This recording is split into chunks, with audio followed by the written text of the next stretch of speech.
Hi friends, welcome to Homegrown Homestead, and this is Liz.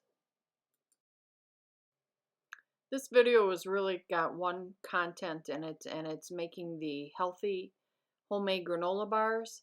And it's kind of not really putsy, but it's kind of putsy. It goes in steps, so it's not putsy, it's easy, but it goes in steps, and it takes a little bit to make these. So I only make them probably every 2 weeks. It only makes, I think, 8 granola bars, but they're very filling. It takes me about 2 to 3 days to eat one granola bar. So as you watch this, I will have the link in the description for you for the recipe. Now, the first time I made this, I pretty much followed the recipe verbatim, exactly what it says in there. But then I had other items I wanted to put in it, other ingredients. So that's where I started with my modifications. Now, as you see in this video, the only thing I measure is the oatmeal, because you don't want it really over wet or too dry. Once I made this and it was too dry, and I just used the stuff that would not form into the granola bars in my yogurt, and that was really good. So if it's ever too dry, I don't really get very upset. And then the first time I made this, I did not put chocolate on the top, and it was still delicious. But then I realized I have a huge brick of milk chocolate. So I decided that, well, I'm going to start using it up. So the next time I did it, I coated it in chocolate, and I think I always will. Now, the nuts I used today were the pecans. I've also put in mixed nuts. I just chopped them up. Almonds, walnuts, whatever you have. And then, let's see what else. I've also put in dried cherries. Let's see, dehydrated bananas. Just chop them really, really small. And thinking about this as I'm describing this recipe for you, you probably could put a lot of the stuff in your food processor and get it all chopped up that way. But I'm always fearful, especially if I'm going to use like the pineapple.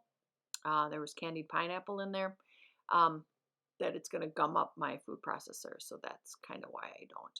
I've used raisins. Let's see what else. Nothing comes to mind, but I'm sure I have done other things. So enjoy watching the rest of the recipe. The silicone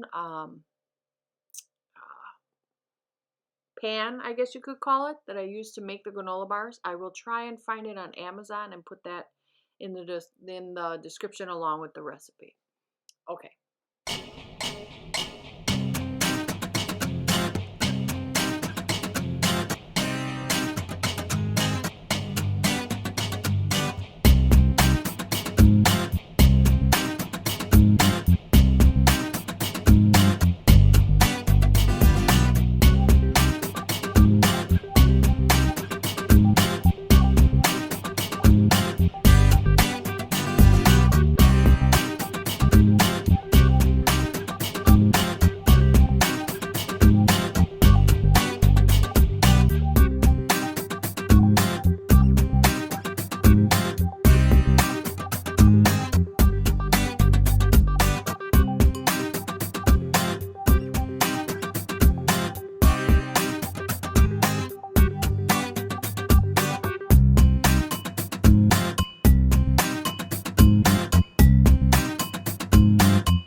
always like to do the dishes as I'm going throughout the day. So yes, it's multiple loads, I guess you could call it. But I also let it soak in the really hot water. And I don't really towel dry anything because it's healthier to just let it air dry. So that's why I do multiple loads. And then as I stand there by the kitchen window, we put up a hummingbird feeder. We have one at the front of the house, and then we also have this one. And it's nice then to just enjoy the view of a hummingbird looking at the farms that we have out the kitchen window. And it doesn't make dishwashing all so bad.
Fit really nicely in those Ziploc snack bags.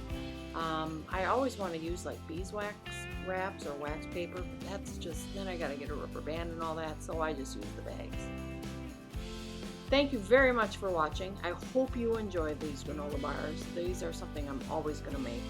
And then I left you at the end of the video pictures of a birthday card I just love. I hope you find it funny too.